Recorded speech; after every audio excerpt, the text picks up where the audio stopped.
It wasn't just another Arnold movie, it was a neon warning nobody saw coming. The Running Man arrived in 1987 dressed as mindless action, flamethrowers, chainsaw hockey players, one-liners sharp enough to cut steel, but beneath the spandex and explosions lived something darker. Arnold ran through a game show designed to kill him while audiences cheered for blood they didn't know was fake. These are 20 hidden details you completely missed in The Running Man. Number 1. Most action films stage their chaos with precision. Extras in position, cameras locked, everything controlled. The Running Man didn't have that luxury. When the production rolled into Los Angeles to film the opening food riot sequence, they arrived in the middle of actual civil unrest happening just blocks away. Real protesters, real anger, real fear rippling through the streets. Director Paul Michael Glazer made a choice. He turned the cameras toward the chaos and let it bleed into the scene. Many of the people you see shouting, shoving, running through the frame weren't extras at all. They were civilians caught in something bigger than a movie. The panic on their faces wasn't rehearsed. The desperation in their eyes wasn't directed. It was real life colliding with fiction, and the crew captured it all. Number 2. Most props are harmless. Foam, plastic, painted to look dangerous, but built to protect the talent. Arnold Schwarzenegger's shock collar wasn't one of them. The device clamped around his neck during the prison sequences contained a working battery strong enough to vibrate violently during every activation. It buzzed, it jolted, and Arnold insisted on keeping it live. He wanted the reactions genuine.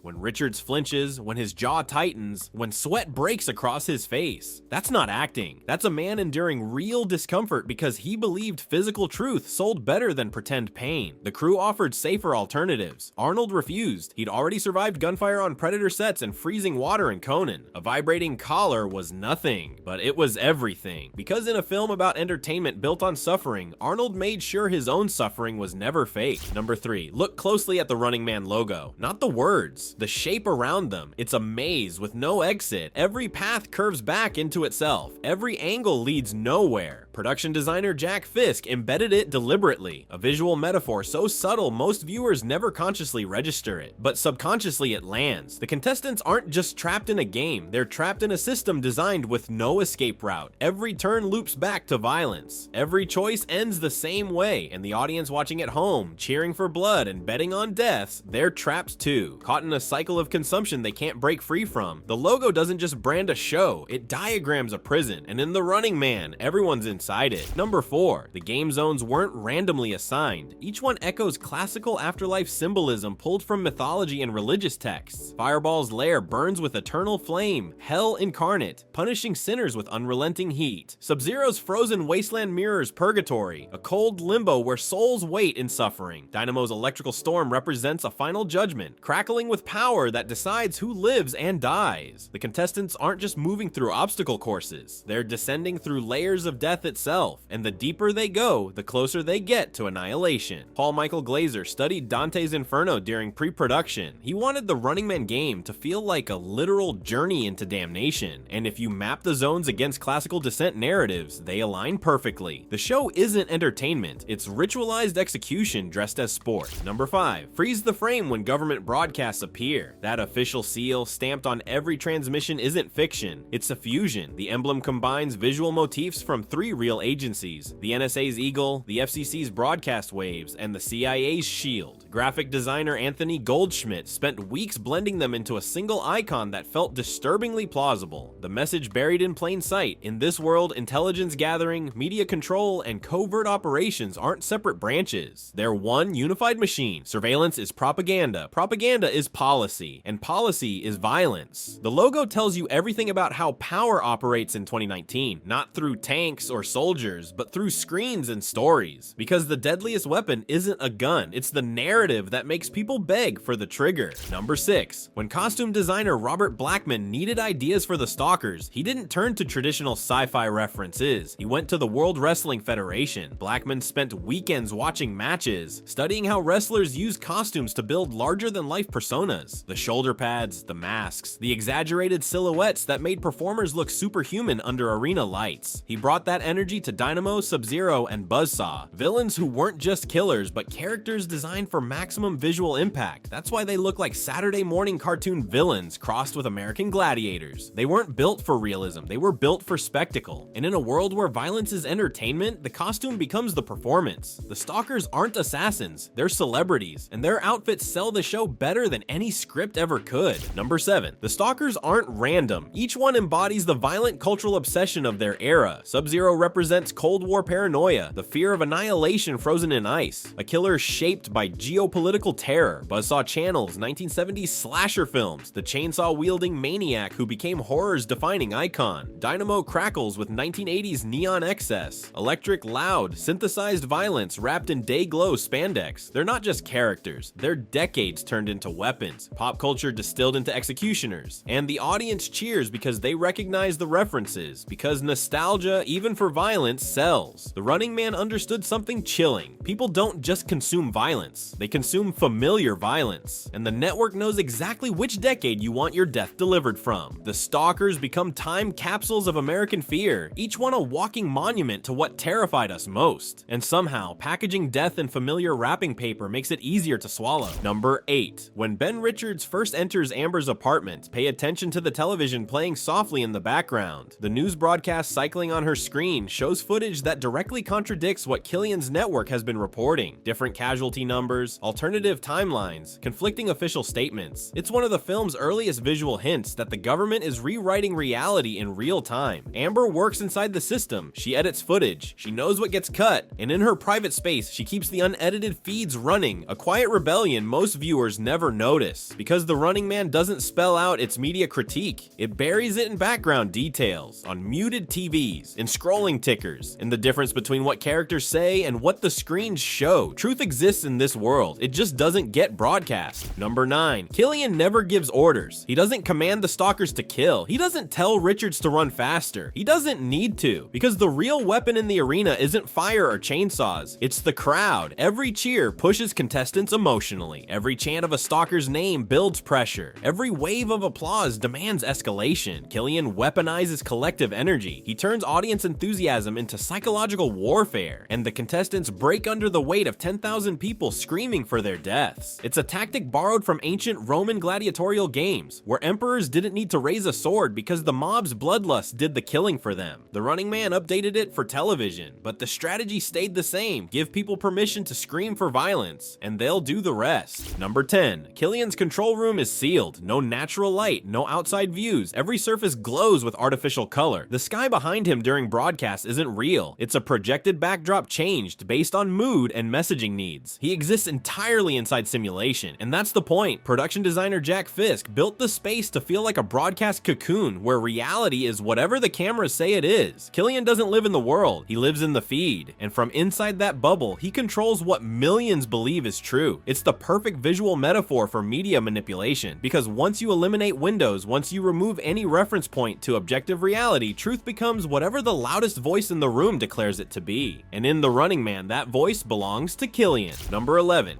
Here is Subzero!